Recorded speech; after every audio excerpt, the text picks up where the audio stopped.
Good morning, good evening, good afternoon. Welcome back to Canon Fodder, the channel for Arsenal fans all over this world.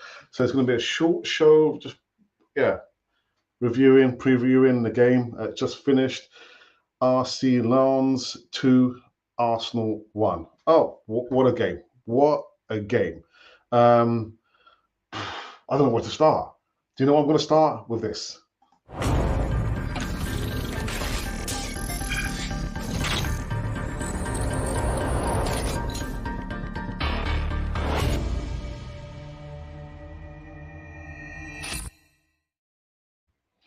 Yeah, welcome back again to Canon Fodder TV, the channel for Arsenal fans all over this world. Yeah, man. Oh my goodness. So actually, Arsenal lose their winning streak, unbeaten, still in the Premier League across all competitions apart from the Champions League. And what a game! I mean, what a game! I kind of saw that Arsenal kind of lost a little bit of their way, but I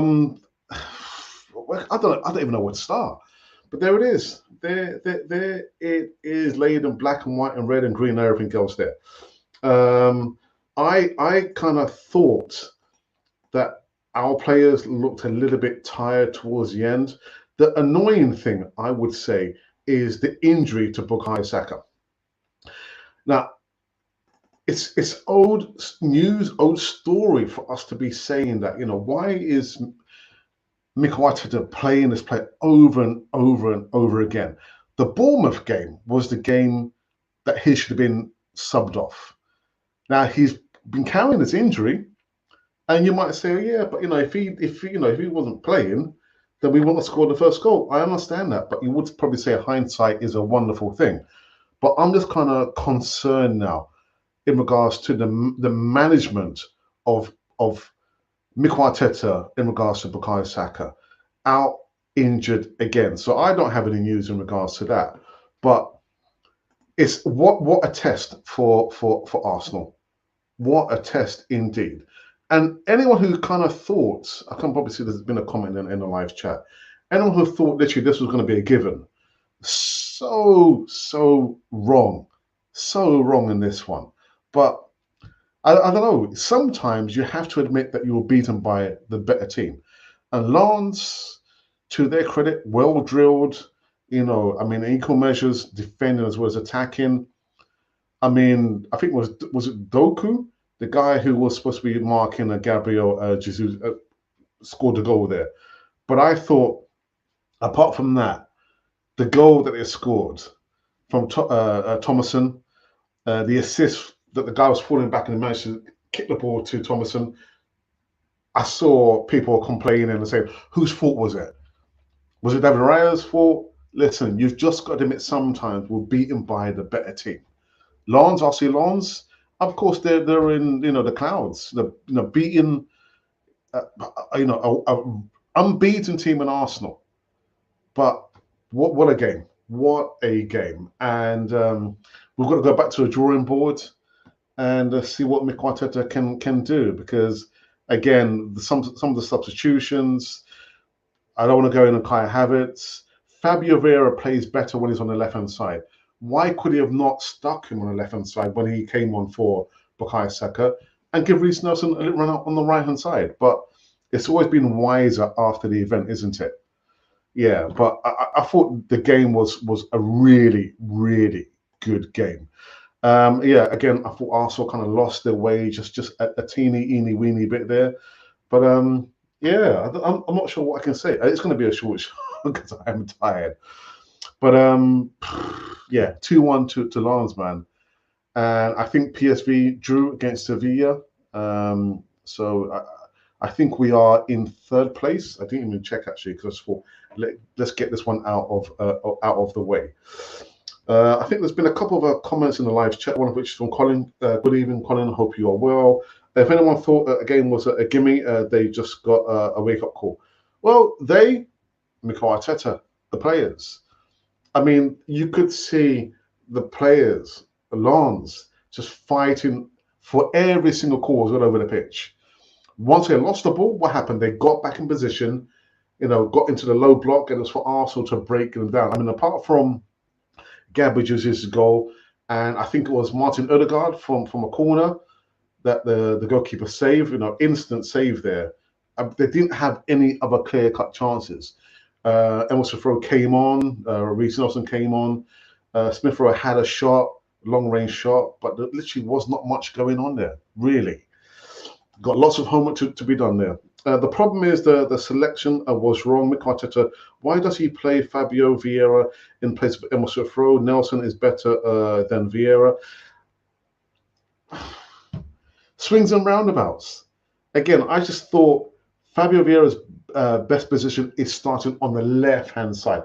Trossard, I'm not sure whether he got subbed up because he got injured, so I kind of missed that part there. But from what I've seen so far with Fabio Vieira, he plays better when he's coming off the left-hand side. Reece Nelson could have played on the right-hand side. And Smith Rowe, again, possibly could have played somewhere in the middle there. But to me, I think it was too little too late. His tactics, to me, the players seemed to lose a little bit of heart. Odegaard went missing in some parts. It was very, very patchy. Declan Rice gives you, 110%.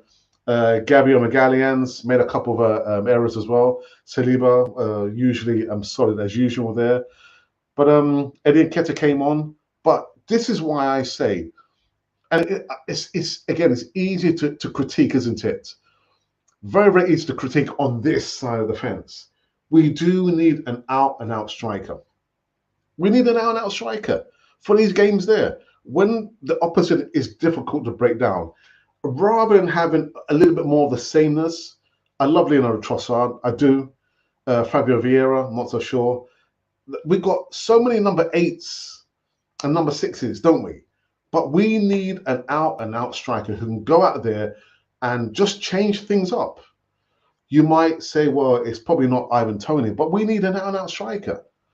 I saw this guy, Doku, who was marking, Gabriel Jesus. With his physicality, he just shut Gabriel Jesus down. Couldn't get a sniff after scoring that goal there. Nothing. So I don't know. Is Ivan Toney the answer? Then what's the question? Let's go into the live chat. Just last few comments there. Before I put it out there in the universe, I'm going to watch the game back. There are a few players that absolutely did not show up this evening. Another match of positives, but no lessons learned. I think there's no lessons learned. I think, like I said, Ralph, bro, sometimes you just have to hold your hand up and say we were beaten by the better team. And they used their 12th man, didn't they? I mean, the noise, the sound that was coming from what I was watching there, using the stadium, the supporters in the stadium as their 12th man. Arsenal need to do the same thing. Make the Emirates a fortress. But even the second goal they scored there, I mean, just running down the guy, I don't know his name, on the right-hand side, the wing, and cross the ball in. First time for, was it Mendy? First time shot down to Raya's right-hand side, right in the corner. There's no goalkeeper would have saved that. Clinical. When you get the opportunity, score the goal. For me, Lens was the better team for the majority of the game there.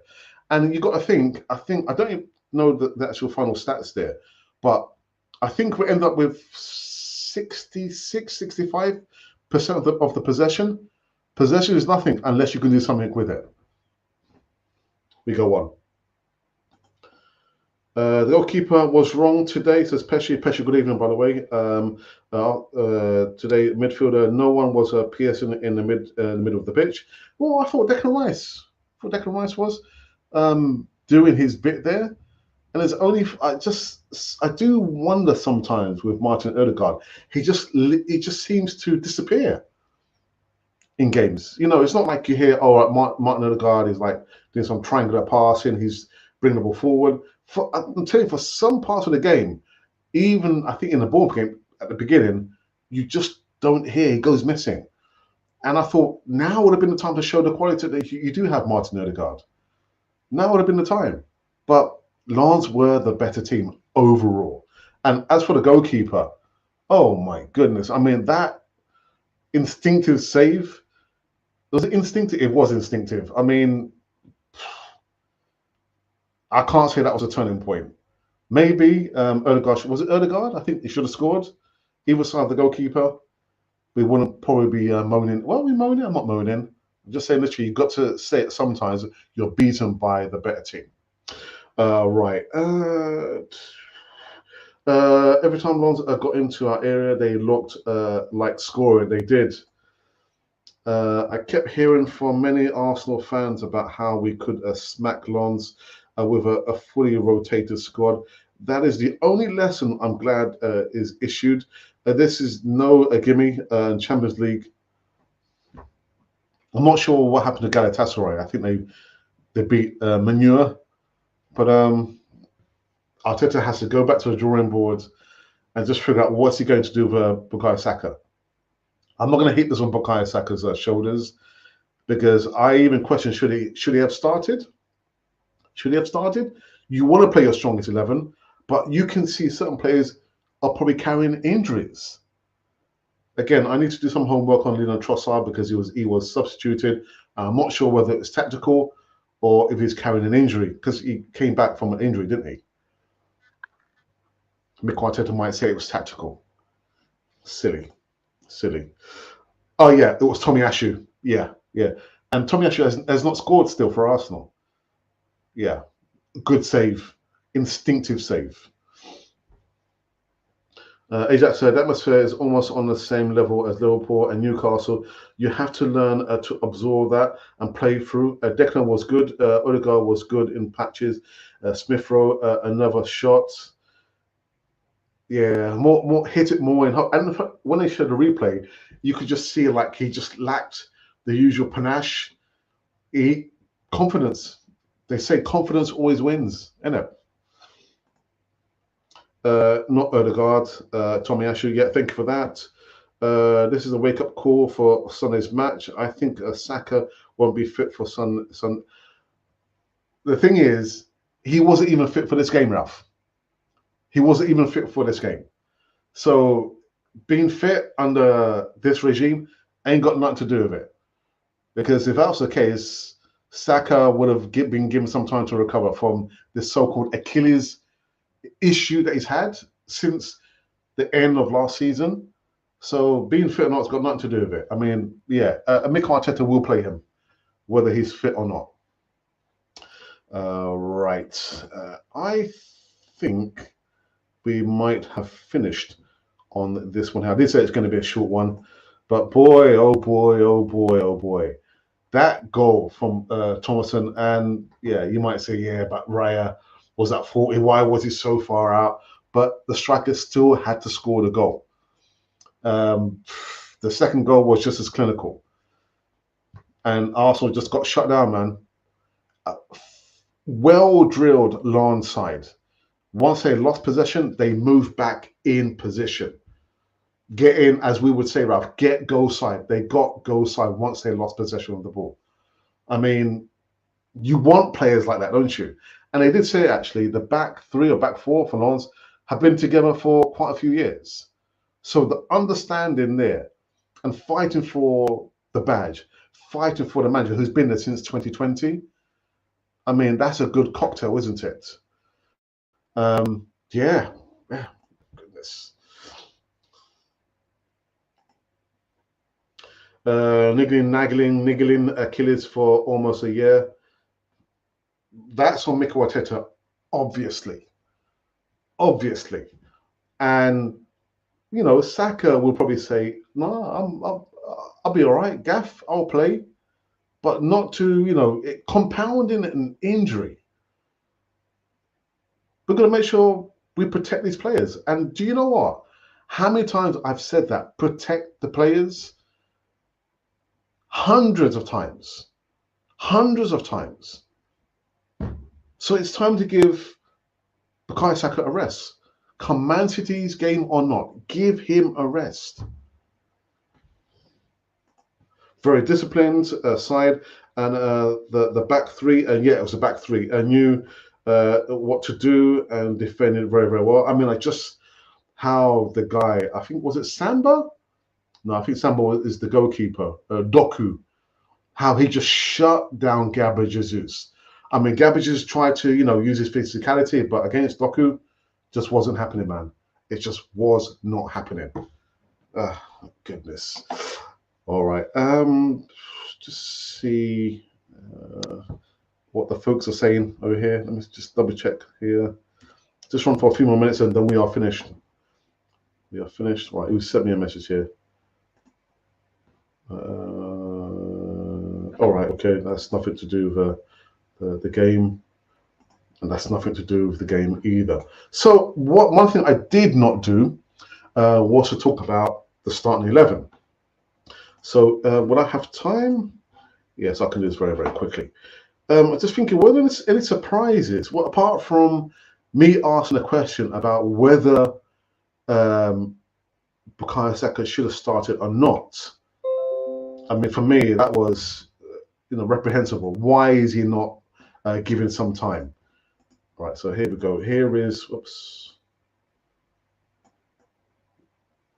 Yeah, so let me just do this very quickly before I end up the show here.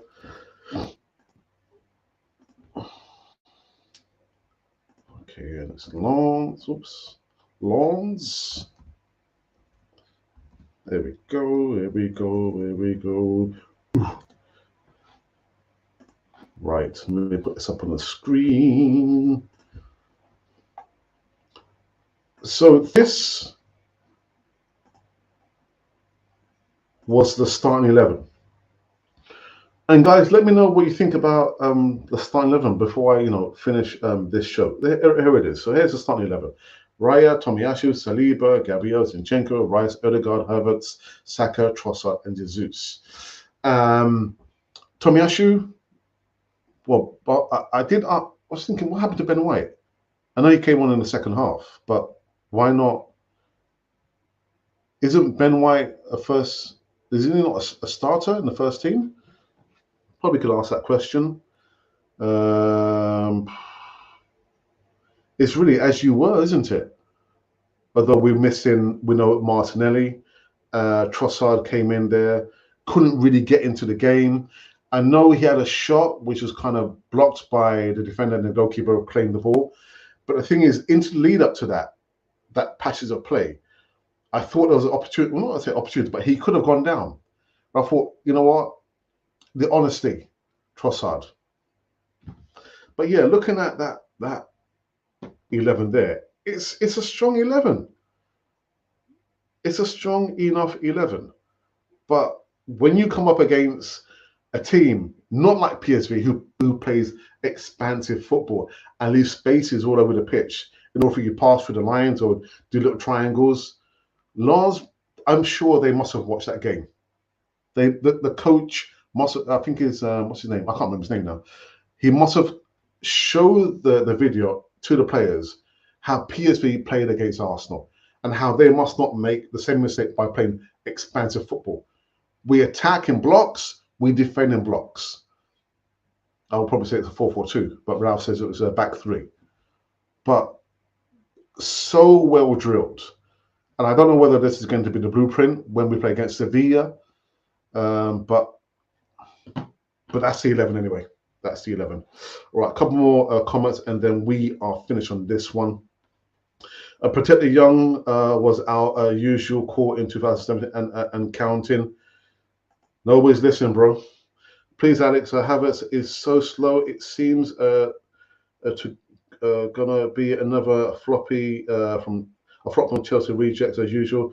I'm sorry, and I'm afraid. I don't think he had a bad game. I mean, he's over 6 foot tall, and you would expect him to use his frame, and he did. Did he get yellow carded? No, he didn't get yellow carded. But I don't think he had the worst games, but he didn't have the better games, like a lot of the players. So I'm not going to single him out, Pesci. No, I thought he had an okay game. And Collins just come up with some stats. Havertz had 33 touches tonight. Yeah. What do you want to say? That's it. That's it. Do you know what? We're finished. We're finished on this one. Oh, dearie me. That was the 11 there. That was the 11. So Arsenal defeated now in the Champions League and not undefeated at the season now. We have to go back to the drawing board because we've got Man City up next on Sunday. My brother will not be doing a watch long. We spoke about it today. But yeah. Sometimes you just have to admit that you're beaten by the better team. You could probably say if, buts, and maybes. If Tommy Shah had scored the goal, if this, that doesn't count for anything. The end result was Lens 2, Arsenal 1. 2 good goals, clinical goals by Lens, Thomason, and Wahi, and 1 goal by Gabriel Jesus. Take that back. All right, I think says 16 touches in 21 minutes. All right, okay. And Pesci says, please, we were crying for Champions League football, but we missed buying correct players instead of reinforcing. I'm done. I'm finished. Anyway, guys, next time you see me will be tomorrow evening. Tomorrow evening, give some more live news in regards to Arsenal. We might have some updates in regards to Trossard. I'm not sure whether he was sub because I know he was injured. Definitely we'll be coming back about news about Bukayo Saka and reviewing the game. Yeah, 2-1. Anyhow, guys, I'm out of here. And this has been Cannon for the channel for Arsenal fans all over this world.